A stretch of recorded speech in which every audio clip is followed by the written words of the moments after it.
जैसे ही आज वामन भगवान बलि के यज्ञ मंडप की ओर पहुंचने लगे, उस समय बलि यज्ञ कर रहे थे। जैसे ही वामन भगवान कुछ ही दूर पर पहुंचे थे, जैसे ही कुछ ही दूर पर वामन भगवान पहुंचे, तो आज बलि अपने गुरुदेव शुक्राचार्य जी से कहने लगे कि हे गुरुदेव, मुझे आज ऐसा लग रहा है कि हमारे यज्ञ मंडप की ओर साक्षात चंद्रदेव आ रहे हैं, साक्षात चंद्रदेव आ रहे हैं।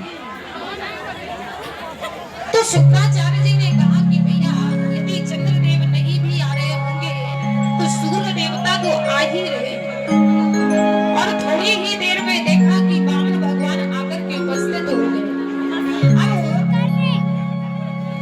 जैसे ही वामन भगवान आए तो बलि ने वामन भगवान का स्वागत किया। स्वागतम ते नमस्तुभ्यं, हे प्रभु, हे ब्राह्मण देव, मैं आपका स्वागत करता हूँ। अब जैसे ही वामन भगवान का स्वागत किया तो बलि ने पूछा कि महाराज, आपको चाहिए क्या? आप हमसे कुछ मांग लीजिए। तो वामन भगवान कहने लगे, देखिए हमारी माताएं बहनें जो जा रही हैं, ये काम धाम तो रोज का है, कथा थोड़े ना रोज रोज होगी। 3 दिन और बचे हैं शेष, उसके बाद में कोई नहीं आएगा कि आप लोगों को ये कष्ट दे कि तालियां बजाइए कि बैठे रहिए, है कि नहीं? 3 दिन की ही बात है, तो आराम से बैठिए। अच्छा ये बताइए, थोड़ा देखिए समय कितना हुआ, 10 बजने वाला है। तब ये बताइए कि कथा कितने बजे तक होनी चाहिए? 10 बजे तक ही पूरी कर दें।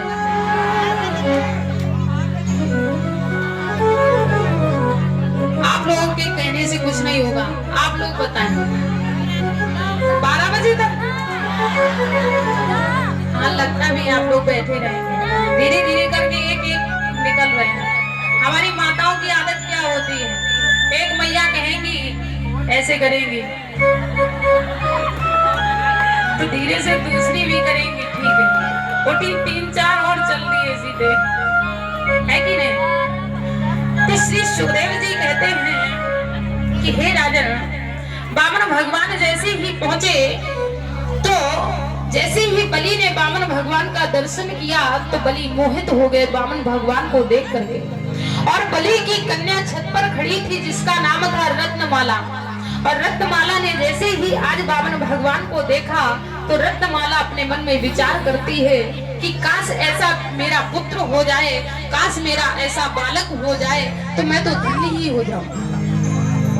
और रत्नमाला अपने मन में विचार कर रही है और कहती है कि काश ये होता कहीं छोना हमारा, काश ये होता कहीं छोना हमारा, तो यही का पीती अपना दूध हो। यदि मेरा बालक होता, मेरा पुत्र होता, मेरा छोना होता तो मैं इसे अपना स्तनपान कराती। और रत्नमाला कहती है कि काश ये होता कहीं छोना हमारा, तो यही का पीती अपना दूध हो। क्योंकि कि तोहरे कारण चढ़ी पे महलमा, तोहरे कारण आपन जा हमारो छोना, तोहरे कारण बन जा। अब देखिए समय का अभाव है। जैसे ही रत्नमाला ने इतना अपने मन में विचार किया तो सब जानत प्रभु बिना ही जनाई, भगवान को कुछ भी बताने की आवश्यकता नहीं होती। जैसे ही भगवान जान गए कि रत्नमाला अपने मन में ये विचार कर रही है तो भगवान भी कहते हैं कि हे रत्नमाला, ये जो आपने सोचा है ये मैं बात आपकी द्वापर में पूर्ण करूंगा कि सत्य वचनवा है हम द्वापर माई बे, सत्य वचनवा सत्य वचनवा है हम द्वापर माई बे।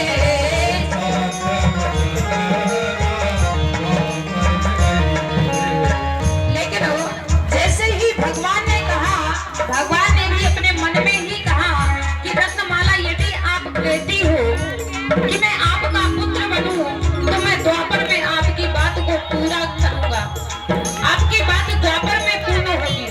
लेकिन यहाँ पर रत्नमाला ने देखा कि इस नन्हे से बालक ने विराट स्वरूप धारण कर लिया, मेरे पिताश्री के साथ में छल किया, इसने 2 ही पग में मेरे पिता की संपत्ति को नाप लिया और तीसरा पग देने के लिए मेरे पिताश्री के पास में कुछ नहीं बचा।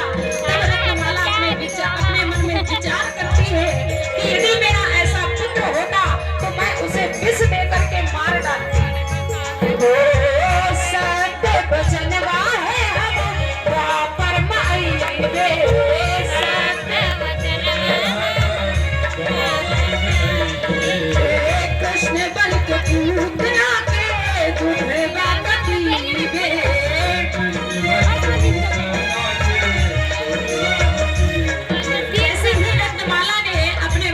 विचार किया कि यदि ऐसा मेरा बालक होता तो मैं इसे विष देकर के मार डालती। तभी भगवान ने कहा कि रत्नमाला तुम द्वापर में पूतना बन करके आओगी और मैं कृष्ण बन करके आऊंगा, तभी तुम्हारी बात ये भी सत्य हो जाएगी, तो मुझे विष का पान भी करा देना। क्योंकि पूतना तारण तरण की तेरे मने मां बसी है, तारण तरण उतर जाई है तो राय भूत तेरे कारण चली मैं महल में,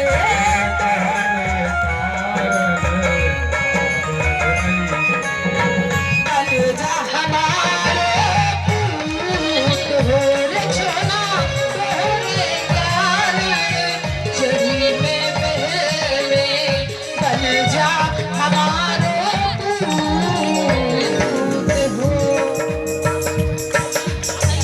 जैसे ही आज वामन भगवान ने 2 ही पग में त्रिलोकी को नाप लिया, बलि के पास में तीसरा पग देने के लिए कुछ नहीं बचा। तो बलि से भगवान वामन ने कहा कि बलि जो अपने संकल्प को पूर्ण नहीं करता है वो नरक का गामी होता है।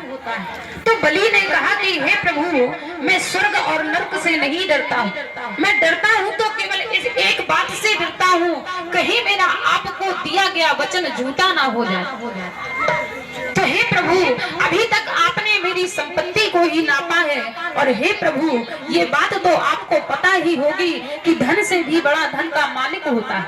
हे प्रभु अभी आपने मेरी संपत्ति को नापा है, आप मुझे भी नाप लीजिए। जैसे ही भगवान ने बलि की इस बात को सुना तो भगवान के नेत्रों से सुधारा बहने लगी और भगवान कहने लगे कि हे बलि आया तो था मैं तुम्हें छलने के लिए, लेकिन आपकी श्रद्धा ने तो मुझे ही छल लिया। हे बलि तुम मुझसे कुछ वरदान मांगो। तो बलि कहने लगे कि हे प्रभु आप मुझे क्या वरदान देंगे। तो भगवान कहते हैं कि बलि यदि तुम मुझसे त्रिलोकी को मांगोगे तो मुझे भले ही क्यों ना देवताओं से युद्ध करना पड़े, मैं तुम्हें त्रिलोकी को लाकर के समर्पित कर दूंगा। तो बलि कहने लगी कि हे